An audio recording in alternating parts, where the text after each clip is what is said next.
2 and 1. We are live. What is up, ATG fam? Back-to-back episodes. I love you guys. I took a couple weeks off, but I promised you we would double it up this week. So right now we're running 2 episodes in 1 week. First time we've ever done it. And I'm super stoked. One of my best friends, one of my oldest best friends. It's so crazy because I was like digging up old pictures today. And it's just so cool to see the time lapse of how long we've been friends, you know, how long you meet certain people in your life and you just stay connected with them. And this is one of those individuals, okay? This individual is named Mylon Chavez. And all you ATG fam know what's up, baby. Let's go. Mylon Chavez. What's up, bro? How you doing? It's good to see you. Dude, what sucks about these glasses actually is I can't see at all. They're like 10% tint. So I'm just talking. I'm like, that's why I'm grabbing the mic. I'm like, where am I? Give a shout out to ATG fam. We love you. What's up, ATG? Appreciate you guys having me today. Heck yeah, bro. I'm going to take those off right away because it's kind of actually messing me up. No, I'm going to wear mine for a little bit. Dude, how have you been, bro? I'm good, man. I'm good. I'm so glad to have you back in New Mexico. I know. It's been a long time, man. Just been coasting through life. Good old North Carolina. Heck yeah, man. North Carolina. Last time I was out there was probably for your wedding. That's for my wedding, dude. If anybody didn't know, Josh was in my wedding. Yep. Flew all the way out. Yep. We flew out. I took Eric Montoya with me. Yep. We sent it. We went to Blowing Bridge. Dude. We had a good time. Yeah. It was a blast. Yeah. Definitely a blast when you guys were in. And you're still married? Still married. Still married. I love it. 2 kids later, too. 2 kids. Dude, we just got back from a pretty crazy trip. We went to Carlsbad Caverns. Yeah. In Carlsbad. Dude. That was a crazy trip, huh? It was wild. Hadn't been there since I was like 5 or 6 years old, something like that. Same here, me too. Dude, I'm gonna just throw them back on. Why not? Back on. Dude, it was a wild trip. Yeah. You guys went in the RV. Yeah, I drove the RV. It was like 3, maybe 4 hours, something like that.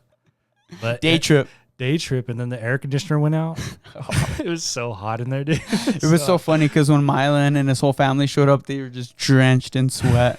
Like, you know when you take like a sweaty nap and your hair is just like stuck on your head? All your kids look like that. Yeah, 100%. Dripping sweat. But we made it. I went with Tim Henry. Shout out to French Jimmy. He was a guest on the pod. Yep. You know, they were nice enough to give me a ride. And we all met there, what time, like 12:30? Yeah, I think it was like 12 or 12:30, yeah. Yeah, I'm so glad that you guys actually chose that spot for us to go to because I was talking about it the whole trip. I was like, I would have never came here on my own, you know? No. When I went as a kid, I was thinking back about it, and I was like, I don't think I'll ever go to Carlsbad Caverns again. Yeah. And then my wife was like, can we go to Carlsbad Caverns? I was like, yeah, sure, let's do it. Heck yeah. It takes an outsider to get us cultured, you know? Mm-hmm. But we all did it. We had about, you know, maybe 12, 13 of us. Yeah. We did the full tour. It's so crazy because you sign up, you go in, you walk in just a hole. It looks like the hills have eyes. Like there's just a hole in like, it looks like a desert berm, right? Yeah. You just walk in, you're just like, what is even out here? Dude. Go walk in this thing, and this guy's like, hey, if any of you guys have knee problems, this probably ain't for you. And we're like, knee problems? What do we, like, we just like kind of just blew it off. Dude. Within like 15 minutes of this hike, dude, everyone was like hurting, bro. My knees were shaking so bad, dude. It was so bad. How far down do you think we were? Because we're trying to like laser it out. Yeah. Like how many stories down do you think we were? Dude, it had to have been at least 20 to 25 stories like below the roof of the cave. Wow. But like that first part, I think it was like 100 feet from like where you open the cave down to just the bottom portion of the opening was about 100 feet. Dang, dude. Wild. That is crazy because we kept on hitting these little mile marker signs. Yeah. And it's like 1 mile to the midway point. Half mile to the midway point. We're just like, this is crazy. Yeah. And it felt like we were getting less oxygen. I don't know if it was just me out of shape or what. Yeah. But I was like, dude, I feel lightheaded like the whole time. 100%, dude. I was thinking about it when I got home, and I had the worst headache of my life. And I was like, I believe in Josh. It was just oxygen that we didn't have down there. Yeah, dude. Crazy. How can you be that low? Like there was no ventilation. Like it was just us down there. Yeah. I don't even know how. I was thinking about it too, because we were talking about if the cave collapsed, how long we could last under there. Yeah. And I was thinking about it. I was like, there is probably little to no oxygen at the bottom of that cave, and we're done for. Yeah. It's so funny. Like me, you, Tim, like it's just like a habit. Like we always think of the worst case scenarios. Like we're always playing what if. What if? Like what if this happened? What would you do? I was like, Mylon, what if the lights just shut off right now? Because you're like in a hole in the mountain. Like there's the only thing guiding you is these little tiny little lights.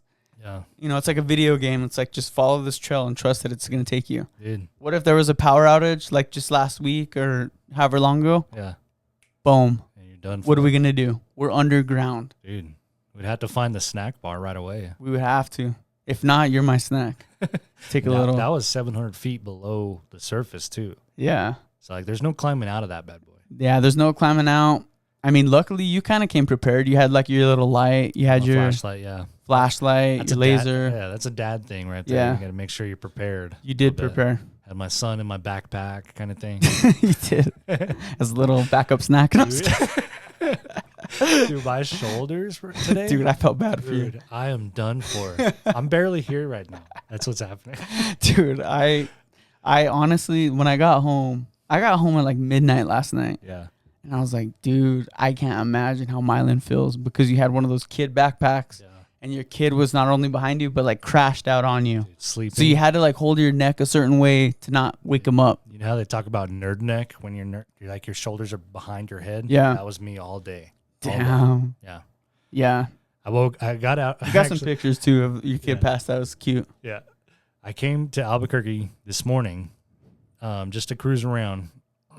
And I got out of the truck that I was driving, knees shaking just like they were when we were going down that cave, dude.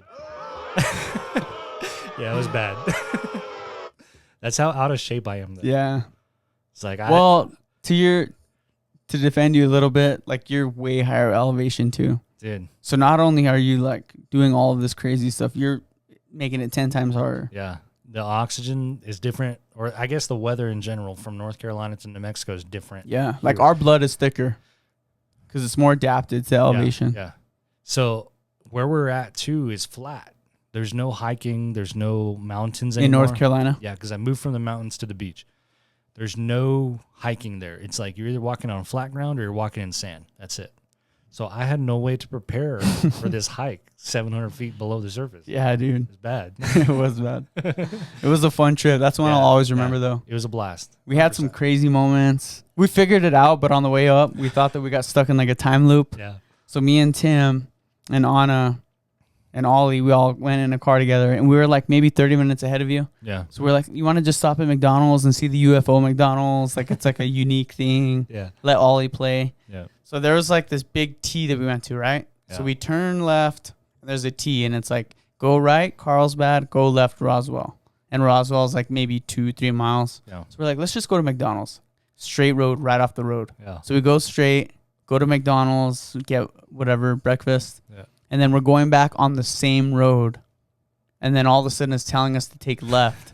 And we're like, dude, why are we taking a left? Is it because you know how Google Maps will like change sometimes, like if there's an accident, we're like, maybe Google Maps like calculated something ahead of us. So, okay, we'll just go left. Yeah. And so we're going left and we approach the same T that we saw earlier. We did not change the road that we were on. And we were like, dude, what is going on right now? Because we did not turn. We just went on a straight road. Why are we approaching this again? Right. It was like Black Mirror. Dude, I still don't understand. Like you were trying to explain it to me at Dion's, and I still don't understand how like you guys made that circle.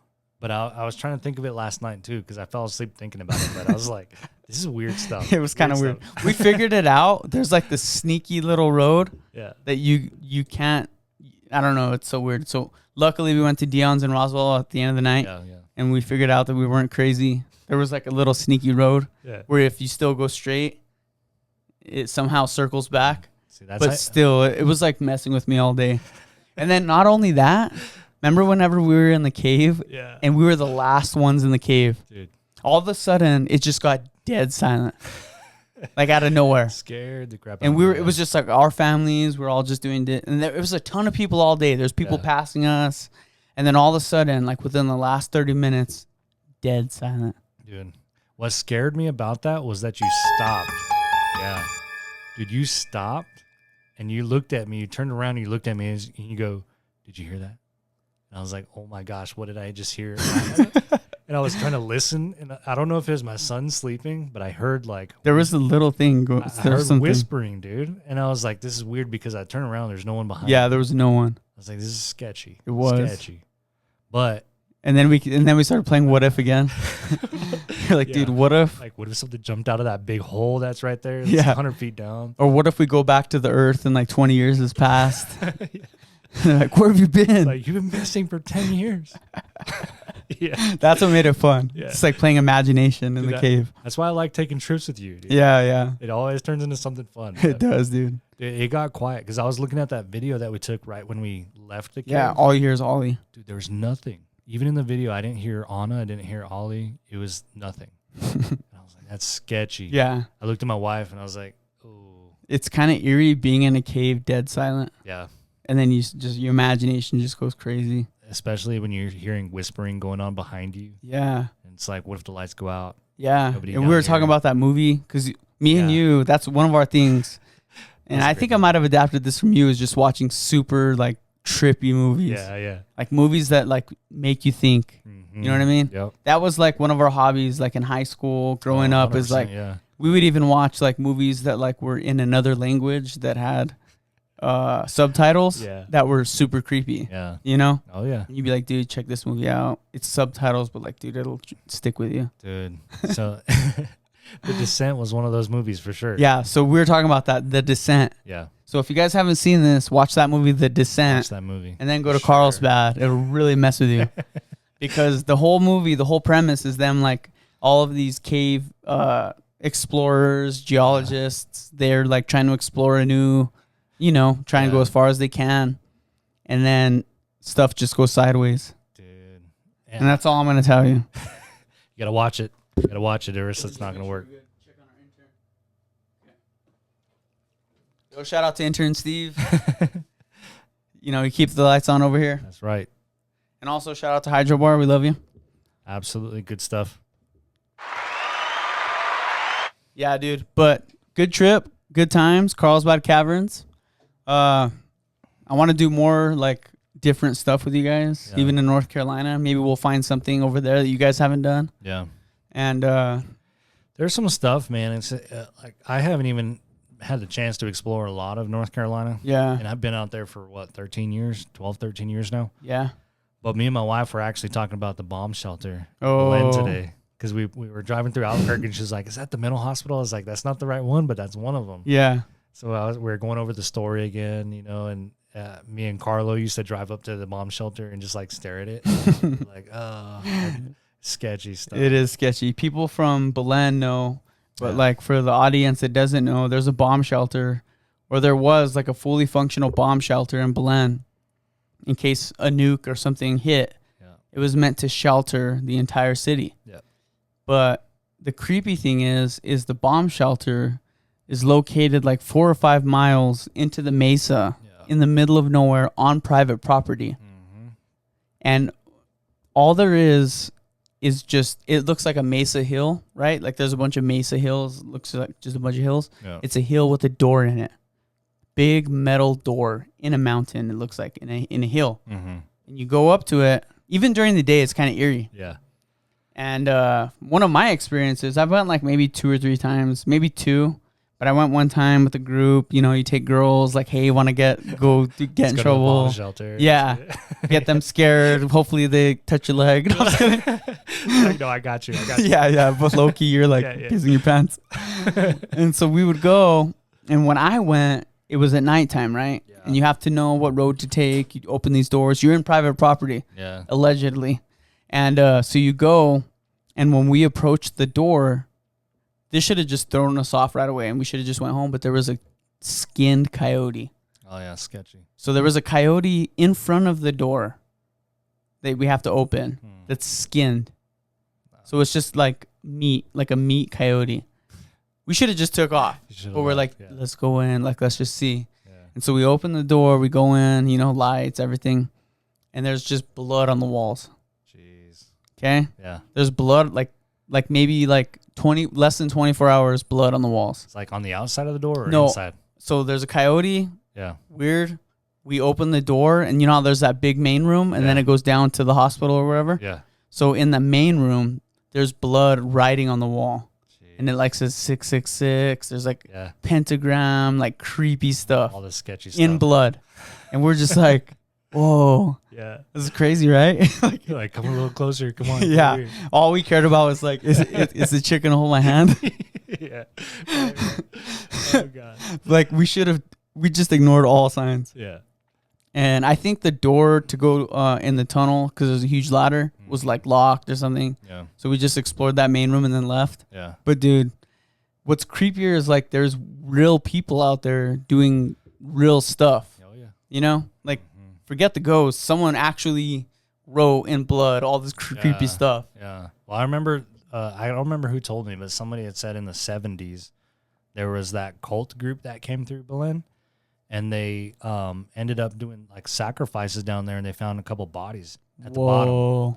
So I don't know how true that is, but I heard that. I think it's from my grandparents, if I'm not mistaken. Dang. Yeah. So that's how long the bomb shelter has been at the end. This is like a total small town. Like nothing town. Like there's nothing there. Yeah. So, and to have a bomb shelter is kind of sketchy. Yeah. Just the thought of a bomb shelter. Like what? Bomb shelter in Berlin? In Berlin. And it has airflow, everything. Air vents and everything. So I've never been down there, but from what I'm told is there's a big main room, which we've been in several times. Yeah. And then there's a ladder that goes down underground. So you have to climb this ladder, and then there's a huge hallway with living quarters. It's like a prison. Yeah. And there used to be lighting. Yeah. And there's just like open rooms. Yeah.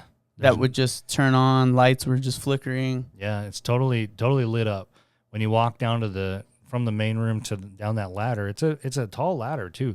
When you get to the bottom, it's just rooms with doors. Yeah. There's not even a door there. It's just like a door open. Yeah, open. So it's all open doors. Yeah.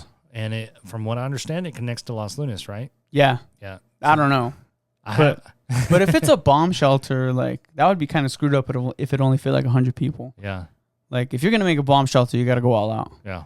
You have, I mean, that's going to be the only thing that like makes Belen and Los Lunas like have a truce. Well, I feel if there's a nuke, they're like, all right, bro, let's just cut the beef. Okay. Well, what if we like? I know if you go down into that main hallway, from what I understand, there's about 100 rooms.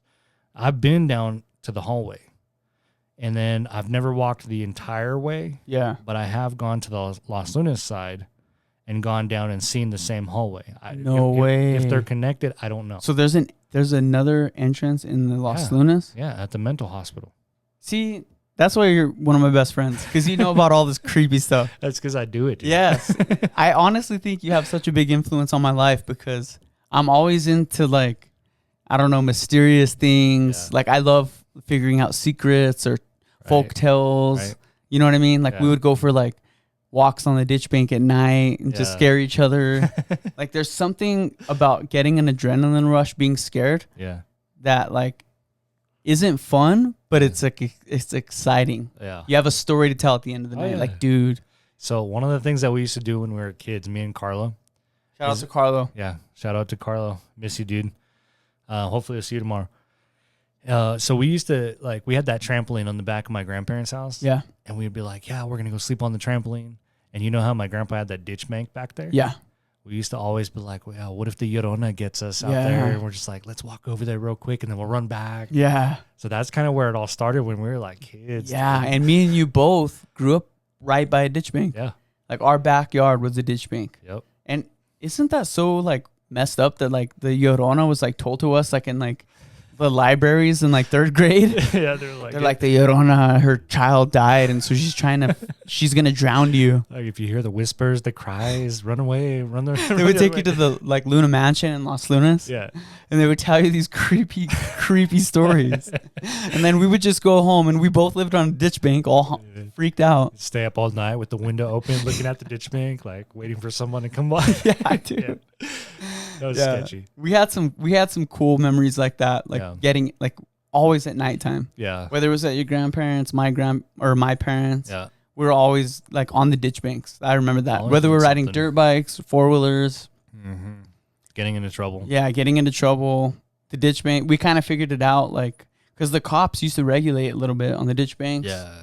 But we figured out that they had like a policy that like if you just take off and gun it, it's more of a hazard for them to chase you. Yeah. So they can only chase you so far and then they just give up. Yeah. And so we would always just book it. Yeah. Like just send it down the ditch bank. And I remember one time my conscience got to me.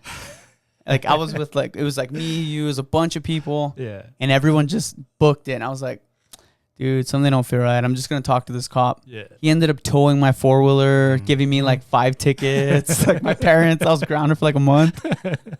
So my lesson was like, always run. I'm just kidding. Dude, I just remember getting pulled over that one time. So we, the little track in front of Belen High School. I don't know if it's still there or not. It's been 5-6 years since I've been here, but we used to ride that track, me and Tim. Yeah. And then every now and then you'd come with us. Oh, Right, just on the side. whoops. Yeah.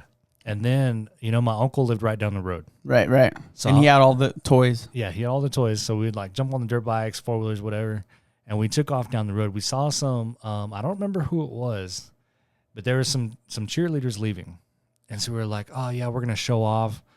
So like we're throwing wheelies and stuff in the dirt, and they take off down going towards like Long John Silver's, right? Yeah. At the end of Belen. So we're like on the road throwing wheelies next to their cars, and then I turn around, I see blue lights. Oh, I'm like, dang. the cherry lights. Yeah, so I'm looking around, and I don't remember who I was with. I think I was with Tim. Yeah. And Tim was like, let's go. So you guys stopped though. You had a moment where you looked at each other and like nodded. like we were just cruising, doing like 25. We nodded at each other, and Tim was like, "No, I'm taking off." So we take off, and we cut down this road. Cops still right behind us. So I was like, "Dang, same thing." Yeah. I was like, in my gut, I'm like, I should just stop. Yeah. So we stopped, and the cop was like, "Give me all your keys. We're going to take every bike. We're impounding everything." And I'm sitting on the curb, and I'm like, what's about to happen? Like, I'm running a dirt bike that's not even mine. It's my uncle's dirt bike. And I'm like, all you care about is not being able to go to the football game on Friday. Right. So we stop, and the cop's like, you know what? He asked me my name, and I was like, yeah, my grandpa Bill is he's on his way. And my grandpa had some pull. He had some connections. He's like kind of low key Godfather. Yeah. So I call him, and I was like, we're about to get the dang bikes towed, and my grandpa he's on the phone, and he's like, hand the phone to the officer. So I hand the phone over, and he's like talking, and he's like, yes sir, and he gets off the phone, he throws my phone back at me, and he's like, The cop does? yeah. He's like, you take these bikes back home. I was like, okay, so they're not going to be towed? He's like, no, just take them back home right now. So we went straight. I don't remember if it was Tim that was with me. No, it had to have been Tim. It had to have been Because Tim's told me a similar story. Yeah, so we ended up going. Shout out to Tim Henry. Yeah. So we ended up going back to either Tim's or my uncle's house, and we parked it. He parked it for the day. I was like, nah, I'm good. Like, I'm not trying to get this bike towed. Yeah. But the cops were like crazy. They would regulate. And then if you weren't wearing a helmet, if you didn't have a license plate. Yeah. Like nowadays, there's those side-by-sides just zipping all over the road. I know, that's crazy. And it doesn't seem, I don't know the blend culture now or what it is like. Because back then, side-by-sides weren't even a thing. Yeah. You either had a 4-wheeler or dirt bike. Now in North Carolina, you can have golf carts, dude. Just rip them. Just ripping them down the street. That's sick. It's wild. You think you're going to get one? I already have one. What? Yeah, dude. I bought one a few years ago. Damn. Just that, bro. But I'm not crazy, dude. I don't do crazy stuff anymore. I'm too old for that stuff. Yeah, I'm kind of the same. I kind of want to talk about, we've been friends probably since middle school, I would say. Yeah. We grew up in going to the same church. Let's say we knew each other for sure before we did. that. It was probably because our parents were connected. Yeah. Shout out to Leanne. Shout out to Mike. Yeah. Shout out to them for hosting us this week. It's crazy. Yeah. And we would always, go to youth group together. Yeah. But we were kind of the outsiders. Yeah. We were both outsiders, and that's why we probably became so close. Yeah. Because we were the only ones who went to public school. Mm-hmm. You know what I mean? Everybody else was either homeschooled or private school. Exactly. But our parents were like, no, we want our kids out in the world. Yeah. We want them to, just live a normal life type stuff. Yeah. And so me and you got into the skate culture right away. You and Tim probably brought me into that. Yeah. You guys were both musicians. I remember maybe freshman, 8th grade year, you, Tim, Paul Martinez, Nick Martinez. Yeah. Had a little band going. Yeah, dude. I think about that all the time. And I'm like, yeah, dude. It's like we used to go to Nick's house and like we would jam out in the garage. Yeah. And we never played anything like fully. No, you guys would just jam. We would just jam, right? So then I don't remember, was it your birthday that we played that show? Yeah. Heck yeah, dude. Are you kidding me? My best friends have a band. Right? I'm like, dude, you guys got to throw down. So Auntie Melissa was like, you guys are going to play? That's so cool. And we set up everything. I forgot about that. Wow. And there's all kinds of girls there too. Yeah. And we were like, shout out to my Riz. Yeah. So we were like, yeah, we're going to jam out. This is going to be sick. Heck yeah. And then we played like 3 half songs. Yeah. And I remember your mom coming up to me and she's like, is that all you guys are going to play? I was like, yeah. Shout out to Auntie Melissa for keeping it real. We love you, Auntie Melissa. Mom, we love you. Yeah. Shout out to my parents, always hosting everything. Right. But yeah, that was the vibe, dude. It was always, it's so funny like to think like the boy culture, the boy mentality is like, how can we impress these girls? Right. You know, we got music, we got dirt bikes. We were just always, that's like there's so much testosterone blocking your mental. 100%. That dude. Like you're got blurred vision. Yeah, the blurred vision. But I remember getting off of wrestling practice because I was like the only one that was like fully embedded in like sports. Yeah. Like you, Tim, Nick, you guys are like my best friends, but you guys like when you got out of school, you would do your own thing. Yeah. And I would have to go to wrestling practice for like 2-3 hours. Yeah. So I'd call you guys after, hey, where are you guys at? We're at Nick's. Yeah. So I would go to Nick's and you guys would just be jamming. Erica Porter would roll through. Erica Porter was like the neighbor. Dude. Huh? Name drop right there too. Shout out to Erica Porter. Yeah, that was it. Cause like we were involved in dirt bikes. We were involved in like skating, music. Like we had other things going on outside of school. Yeah. And for me, it was hard because like I you know, going to North Carolina and coming back. Yeah. Schooling was different there than it was here. So like for my senior year, I did my junior and senior year in the same year. So like I was packed, like full schedule. No, I couldn't do anything else. But we always had something else to do other than like sports. Right. So like you stayed busy. Yeah. Like a healthy busy. Yeah. And I remember like, I don't know if you remember when we played in, I think it was in Las Lunas at that homeschool team. Do you remember that basketball team? Like Tyler Kane? Yeah. Tyler Kane, Vanessa Griego. Do you remember her? Mm-mm. So there's a couple of people that are actually in North Carolina right now, but we got involved in those kind of sports. But after school, it was like dirt bikes, hang out at the house, like, you know, do stuff like that. Yeah. Airsoft. Do you remember when you got into airsoft? Yeah, we had, dude, we had some sick airsoft. Lots of airsoft. Dude, and it's so cool because, like, we were ahead of our, like, I don't know how to say it, but we were kind of ahead of our time in knowing like capturing moments. Yeah. And I think what inspired all of us, me, you, Tim, is like Jackass. Like Jackass, like let's record this. Yeah. You know, and Tim, shout out to Tim Henry, he had a video camera. Yeah. You know, it could only record up to like maybe 10 hours total. Yeah. But like that was what our focus when we had free time. Yeah. It's like, how can I kick flip off of this 3-step or something like that, you know? Doing crazy stuff. Yes. Or then we would do comedy. We would just have fun, you know, like highlight. And this was like maybe MySpace existed, dude. But I don't even know if you could upload videos. I was like, you can't even edit a video back then. Yeah. It was like you had to press pause and then like set up the next scene and then press play again or record. Yeah. It was way back in the day. It was. Yeah, that's weird to think about. Yeah. But music, skateboarding, and then, you know, shout out to you for getting me back into snowboarding. We had one solid winter where we probably went like every weekend. Yeah. And I remember staying at Mike and Leanne's house over there in Moriarty. Yeah. We would either hit Santa Fe, Ruidoso. Oh, yeah. We would just follow the snowstorms. Yeah. Remember that? That was it, dude. Because after high school, I started working at Sandia Peak. So I was snowboarding like every single day for a job, but I loved it because I wasn't getting paid anything, but I loved it because I was snowboarding. Right.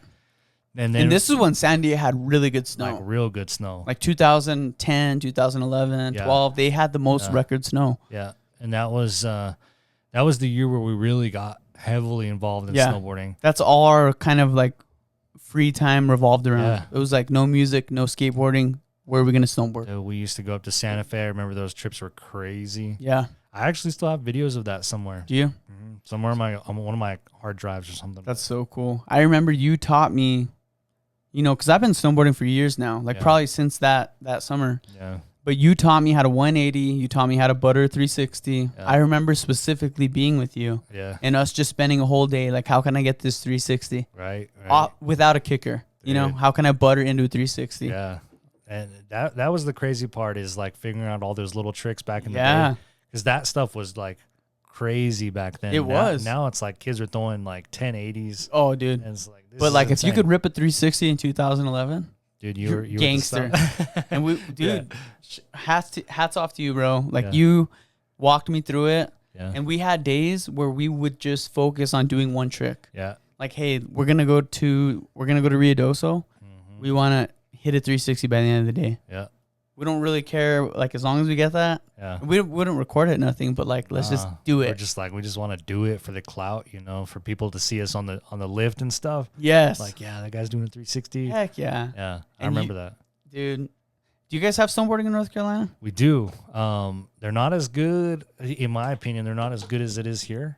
It was just crazy to say. Because it's more hills, right? Yeah. Over there, like, the wind blows a lot, so it's really ice. So it's really hard to like carve and stuff into the snow. But like here, you actually get snow.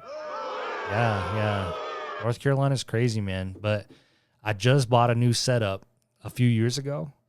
And then what kind of board? I bought a new board. It's GNU, and it's the Park Pickle.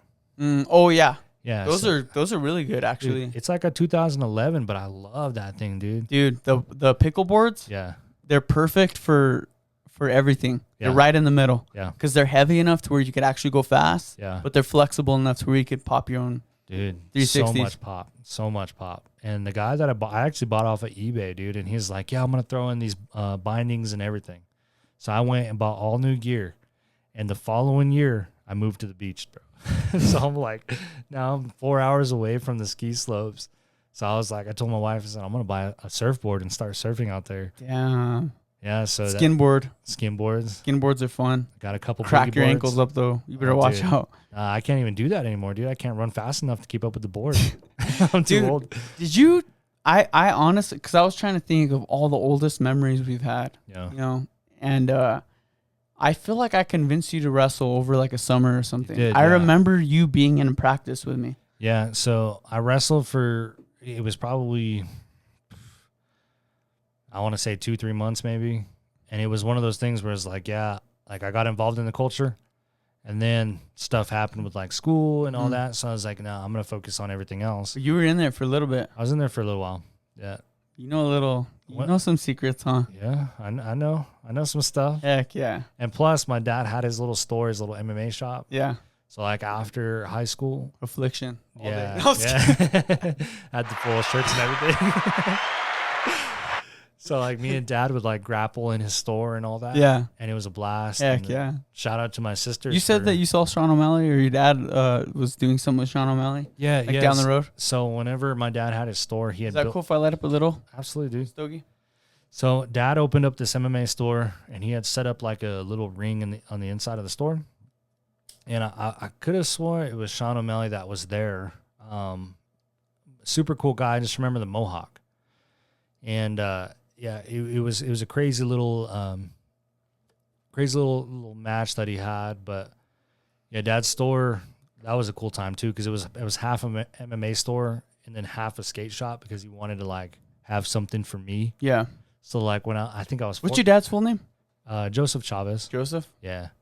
Yeah, so he's I think he's somewhere on a cruise right now. Like, shout out to Joseph Chavez. Yeah, real quick. I'm gonna turn off the AC, bro. Okay.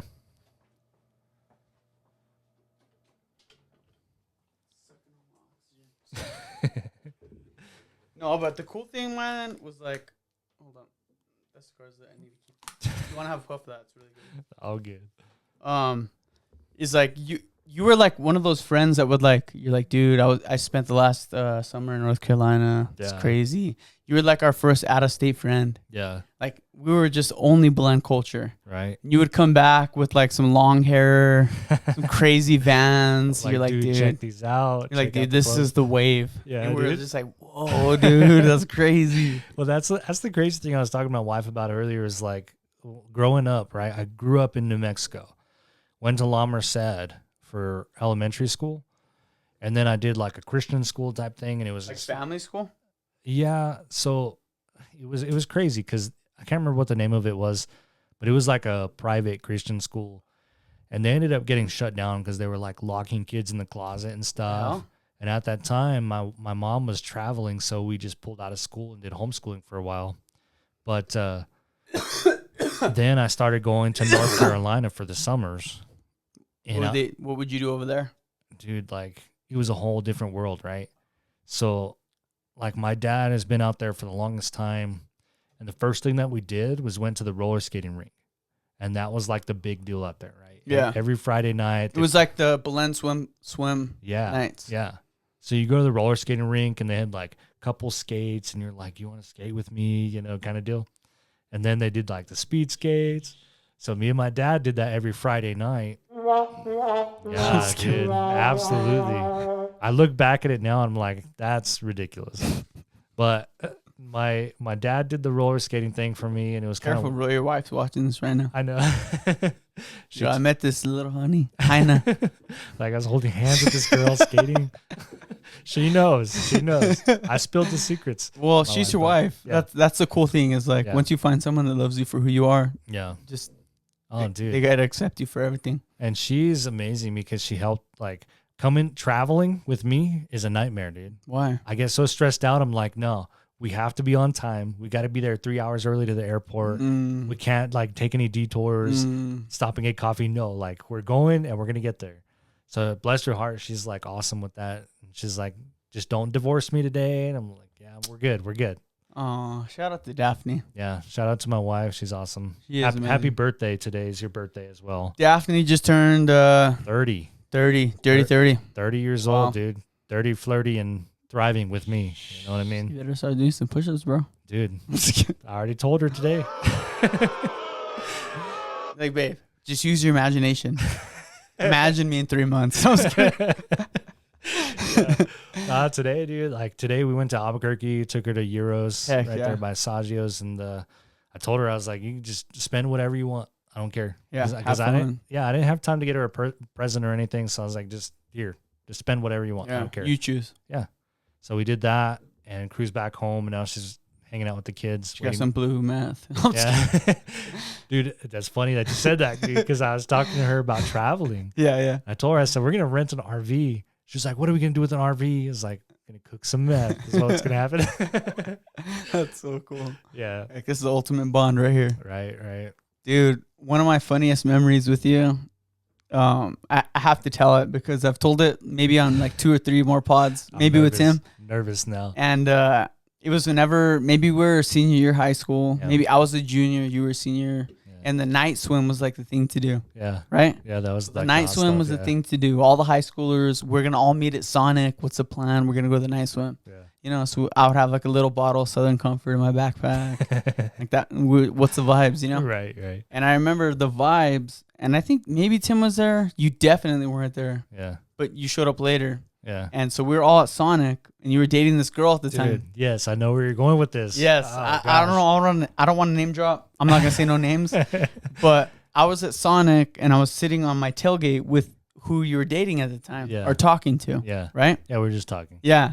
So I was sitting on my tailgate with this girl, and maybe Tim was there, and we were waiting for you to show up. We were going to go to the night swim, go to an after party. Yeah. And she was like crying, and I was like, what's wrong? And she's like, my ex-boyfriend was just here. She's like, he just pulled my hair and told me all kinds of this crazy stuff. Yeah. And I was like, wow. I was like, that's sad. I was like, if he shows up again, I was like, I'm going to probably knock that guy out. Yeah.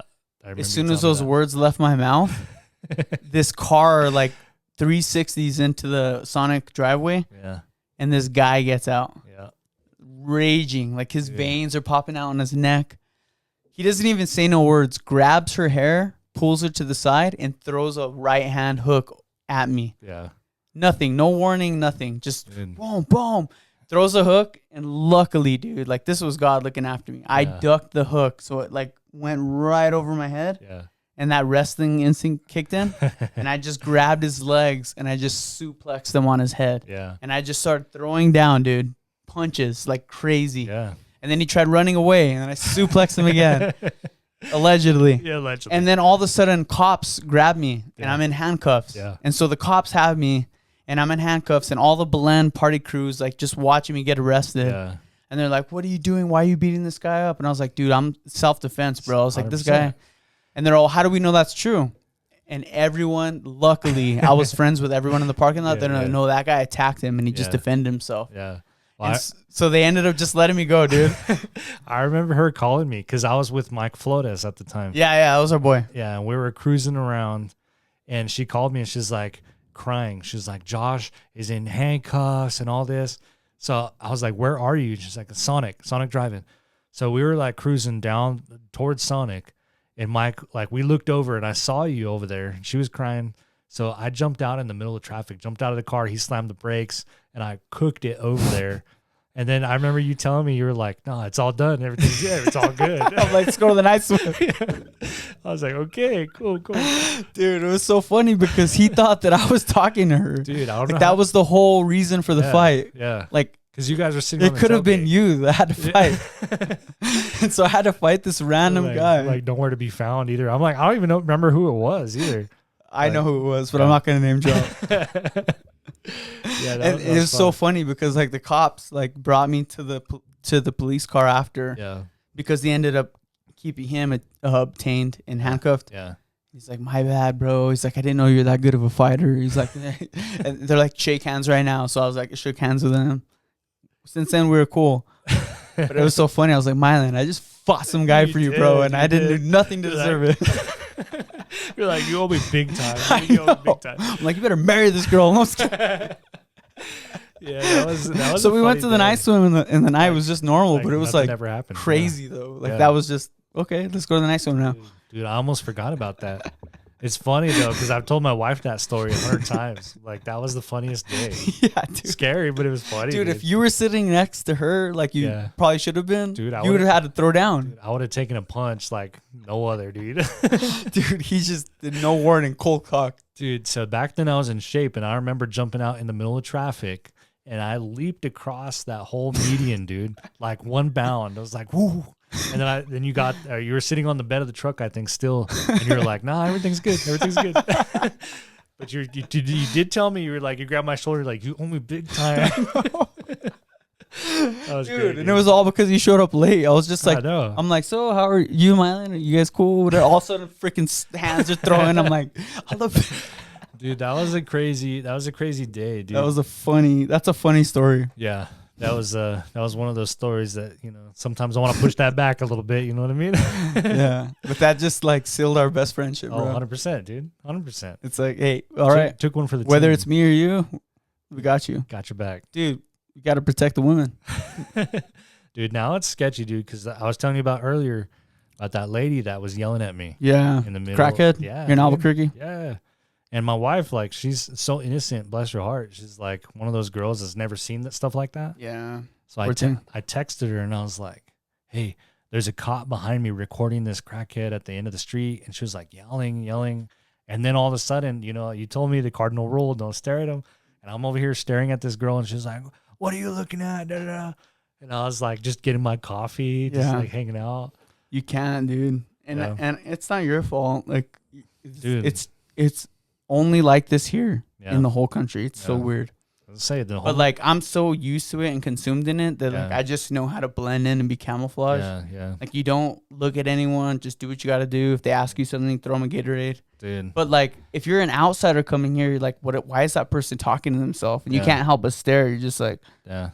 And then they see you staring and they're like, "What's up?" Yeah. I was just ready to throw down, dude. I'm like, so in North Carolina, dude, it's hard You're all a bunch of crackhead. Yeah.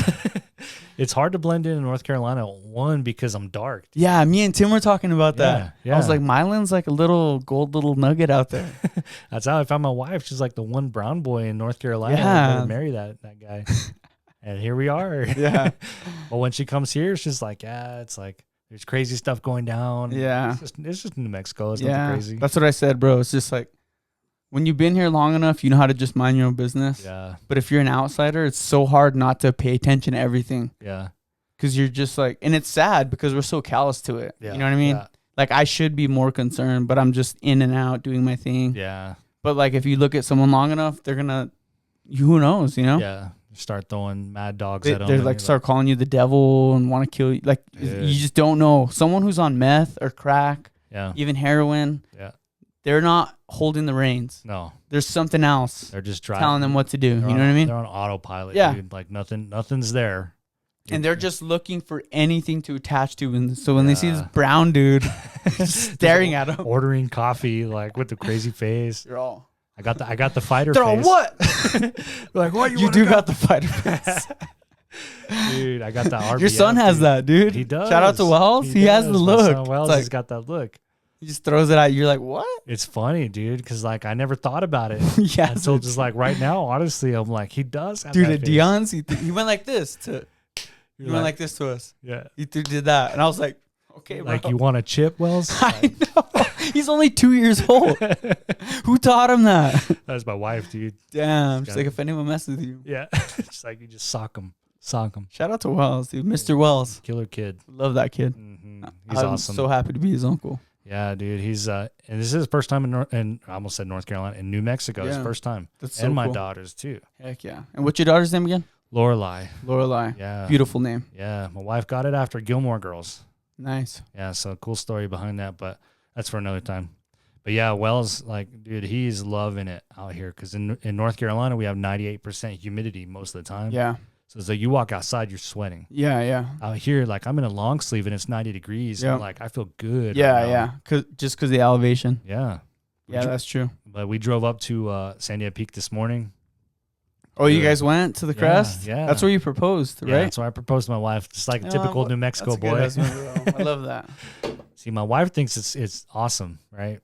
And I'm like, hey, you know how many people have proposed up here? Like, you're not supposed to tell her that. It's still special to me. But dude, when you're on top of the world with the person that you love, it doesn't matter what anyone's done before you. Yeah. It's like, look at how beautiful life is. We're up here. We were snowboarding too.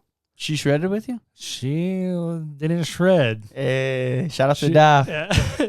She didn't shred very well, but she was there, man. She was there.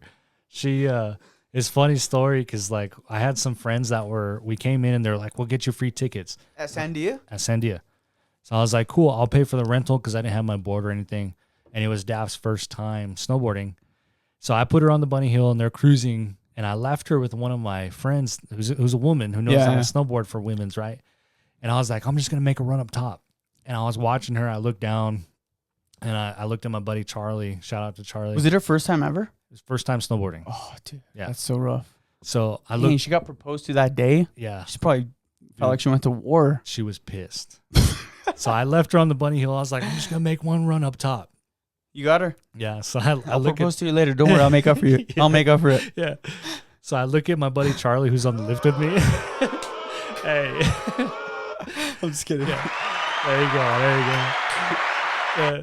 So I look at my buddy Charlie, and I was like, dude, I need you to get your phone. He's like, what for? I looked down at Daph, and I turned to him. I was like, I'm about to propose to this girl. He's so like, it wasn't even planned? You just told him, like, dude, hey, pull out your phone. I'm going to do this. Dude, I've been carrying... Okay, so background story. I proposed with her mom's ring, her mom's engagement ring. Right? So I've been carrying that ring with me for months, just waiting for the right moment, right? I didn't want it to be planned. I wanted it to be, like, spontaneous. Yeah. So I looked down at Charlie, and I was like, I'm about to propose to her. I was like, I need you to make a quick run down the mountain, get your phone, come back up to the top. So... he gets his phone. We go up to the top and we cruise down. Yeah. And I stopped with her and I was like, babe, let's just go to the top just like one time. We'll just cruise down. We'll slow it down. She was pissed. She was like, you left me here by myself. And I was like, okay, but I'm going to be with you now. So we get to the top and I was like, let's just go like look at the peak real quick while we're here. So we Let's take just hike it up. yeah. It's like, so we take our boards off and we're walking over there, you know, behind the restaurant. Yeah. And dude, I was almost in tears, dude. I was so emotional because I was like, this is the girl I'm about to marry. Like, Big moment. Yeah. You and I both know like that means a lot to us. Dude, 100%. More than like just casual. It's like we're locked in forever. I love this girl forever. Yeah. And I'm pretty sure she laughed at me too. Like I was down on one knee with like tears coming down and she was like, you know, but I proposed. I was like, you know, I told her, I said, I've been waiting for this moment. You're the one for me. I've known that for a while. And I pulled out her mom's ring. And of course she's like super excited. She's like, I forgive you for leaving me on the bunny hill, all this stuff. But it turned out to be a great day. Yeah. Good save. So I took her up there this morning. We didn't get to go to the restaurant, but we went up to the crest. The crest, yeah. It's and beautiful. Dude, gorgeous up there. Yeah. I always take night it for or granted. day. Yeah. So that was our day today. But Dang. shout out to my wife for forgiving me. So if I ever take a chick snowboarding and I give her like a crappy day, I just make it up with her. You just gotta propose. That's it. Hey, it works. I mean, me and my wife have been together for 9 years now. Heck yeah, dude. I love Dav. She's Killing awesome. Shout out to Dav. You guys are amazing for each other. Yeah, you guys man. both compliment each other in the best way. I think so. She's awesome. Yeah. I'm just the aggressive, mean-looking one all the time. Well, you need someone to balance you out. You know, it's literally like yin and yang. Yeah. That's something that I'm trying to figure out is like, what is my yang? Yeah. You know? Yeah. Because if I get someone that's too much like me, it might not, my butt head's too much. Yeah. But I need someone we have like core values in common. Yeah. But we're different enough to where I can learn from her and she could learn from me. Yeah. You know? That's the way it works for me and Daff. Like she's born and raised in North Carolina. Yeah. I'm born and raised here. And we're complete opposites, you know. She's loud, she's southern, she's got that twang, and I'm just like quiet in the background, you know what I mean? So like we're completely different, but that it works for us. That's cool. It works. Heck yeah. And now we're seeing it in our kids, man. So yeah. They're complete. You guys got two beautiful kids. I appreciate that. They both look identical to you, but they're albino.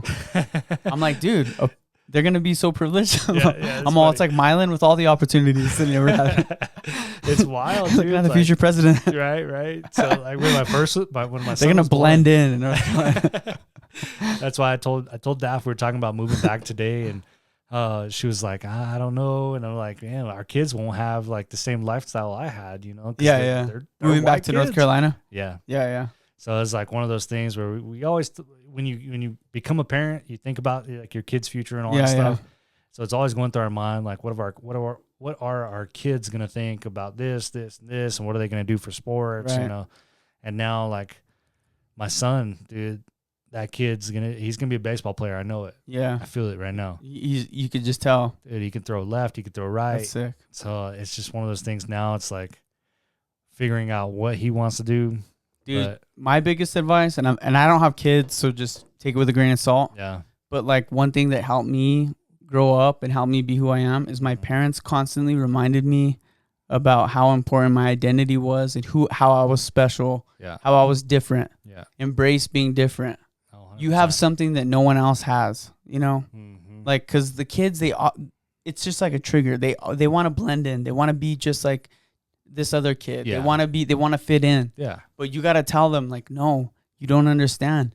Like people are attracted to different. Yeah. The reason why people loved you growing up is because you had something different. Yeah. You know what I mean? Yeah. And like, it's a gift from God. We all have a gift from God. Yeah. You know, whether it's your sense of humor, whether it's you being really good at baseball. Yeah. But like remind them like about their grandparents. Remind them about like, you're just like your tata. You're just like your nana. Right. And those kids, they build this identity. Yeah. That's like rooted off of something great, you know? Yeah. They have a little bit of Leanne in them. Right. You know, they have a little bit of your dad. Yeah. And tell them like your grandpa does this too, like that you should do that. Yeah. You know? One of those things now is like, I used to have a Jeep Wrangler. And it was the coolest car. My son loved it. He's like his daddy's Jeep and all this stuff. And my dad had a Jeep as well, or still has one now. So he kind of relates that to dad, and he gets his little Jeep cars together, and he's like, daddy's Jeep, grandpa's Jeep, you know, stuff like that. But he's only 2. So we're still like figuring out the life stuff. I'm a fresh parent, you know what I mean? So still trying to figure out like how to encourage him to do sports or to do whatever. Right. Because I want him to start now. Yeah. You know, he's 2. It's like prime time.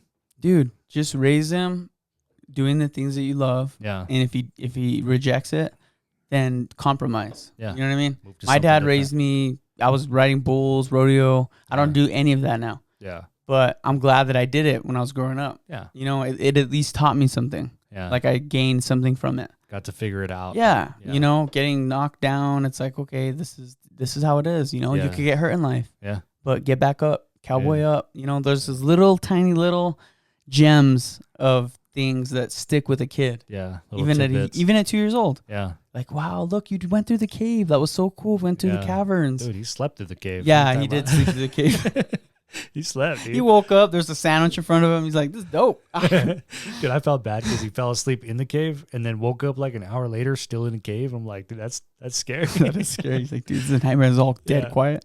But yeah, dude, I know what you're saying. Like, I remember going to your house and talking to your dad and stuff about like some of the life experiences, but I remember his accident was like a big thing, you know.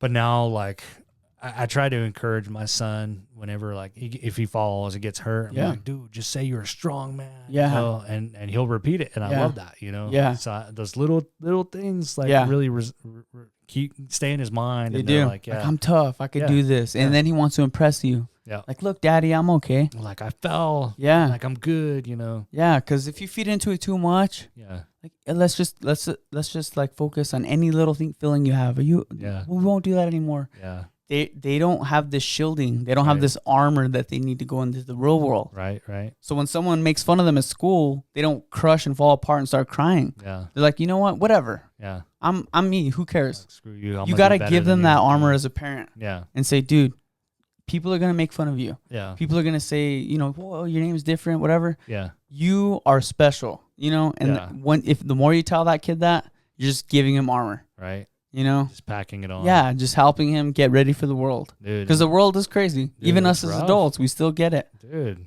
if I would have had the hindsight of like what I know now back in high school, things would have been so much different. Yeah. The world is tough. Dude. Yeah. It is tough. Dude, especially where we grew up. Yeah. That's like an undocumented war zone. Yeah.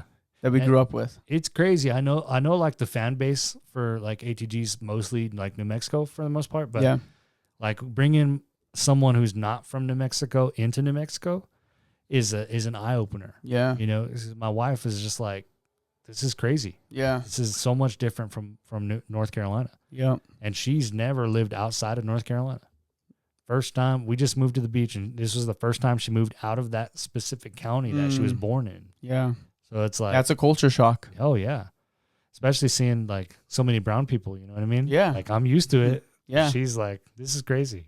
Yeah, it is different. You know, it's such a blended community here in Albuquerque. Yeah, very diverse. And even in Belen, it was like, there's only been like a handful of guests that just know and they've witnessed how tough it could be on a kid who's just trying to make it. Just trying to survive. You're getting picked on. There's so many things getting thrown at you. Yeah. All of a sudden, this random kid wants to fight you. Yeah. And if you don't fight him, you're a loser. Like you're done. And you got to fight. Yeah. It's like you've got to defend yourself. Yeah. It's like there's so many situations like that. Yeah. All right. Well, if you don't meet that guy at the B, then you're just a loser. And you're just stupid. Yeah. You're not. Remember gonna when? make it. Well, I don't know if I want to talk about it. I remember what you're talking about. We took someone to a fight on the B, and we thought we were doing something helpful because this person, I'm not gonna say girl or boy. Yeah. But they were like, I'm gonna go fight this person at the B. They're all, but I need a ride. And me and mine were like, we'll give you a ride. He's like, jump in. And so we drove this person to the B. Yeah. And there was already a circle of cars. The whole city was 60, there. 70 people. There was at least 70 all people high there. schoolers too. Yeah. And we show up. We were like the second entrance to the fight. Dude, and that was when I had the Acura, had a system in it. So we showed up like bumping some music, like hyping some Limp Bizkit. him or her up. And it was like, it was sketchy. And yeah, I'm not going to say the outcome, but like the outcome was just a big eye opener to how brutal it can be.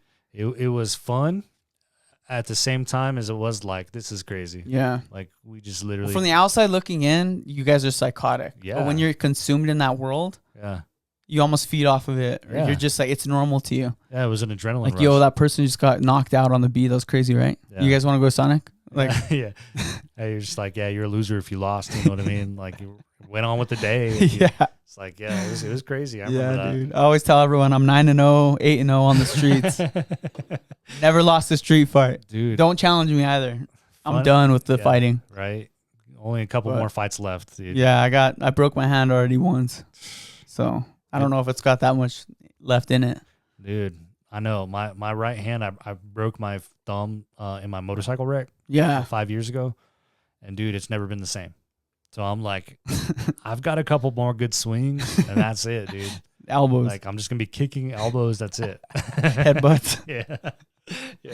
Heck yeah, bro. But dude, we could go down memory lane all night. Yeah. Anytime in New Mexico, this is your home. Yeah. It'll be fun to have you back on. We'll talk about more just random stuff, you know? Yeah, dude. But the world, all our audience, you know, a lot of people know you. A lot of people remember you, and they've all said good things about you. Yeah. You know, I had a lot of DMs today saying, dude, Mylon's sick, or I miss that guy. Yeah, I appreciate like that. random people that you wouldn't even think that remember you, you know? That's crazy, dude. So it's cool to have you on. You know, you're literally one of my best friends. Yeah. I was in your wedding. Yeah, dude. And just to hang out now, it's been over 15 plus years since we've known each other. Yeah. And, well over 15. Yeah, well over 15. Yeah. But like minimum 15. Yeah. And just all of the good times we had, bro. All the homecomings, all of the helping each other out with girls. Yo, Mylon, can I hang out at your parents' trailer? Like, just cool stuff, you know? Yeah. Like, stuff that, like, I don't want my kids to experience, but in a way, that camaraderie we have is lifetime. Dude, that's one of those relationships. I always tell my wife about this, like you and Tim. If I had people, like, were just my people, it's you and Tim. Heck yeah. Like, we can go 10 years without talking, and then we just pick up the phone and just, like, have a random conversation like we never even left. You know what I mean? Yep. So I get 100%. it. Yeah.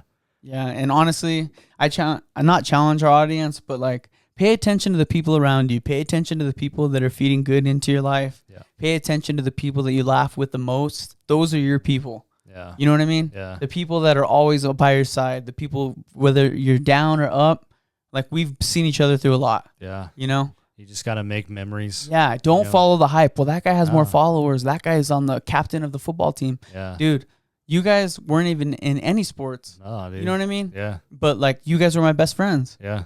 We try to stay away from that stuff. Dude, yeah, and it truly is against the grain, our friend group. Yeah. Because we were outsiders in a world that was full of followers. We were such outsiders. We had the skater. I was the wrestler. We had Nick that was, guitar. Like, it's just pay attention to the people that aren't in a big clique. Yeah. Because most of the times, those are your best friends. They will be lifetime friends. Yeah. You know what I mean? Yeah.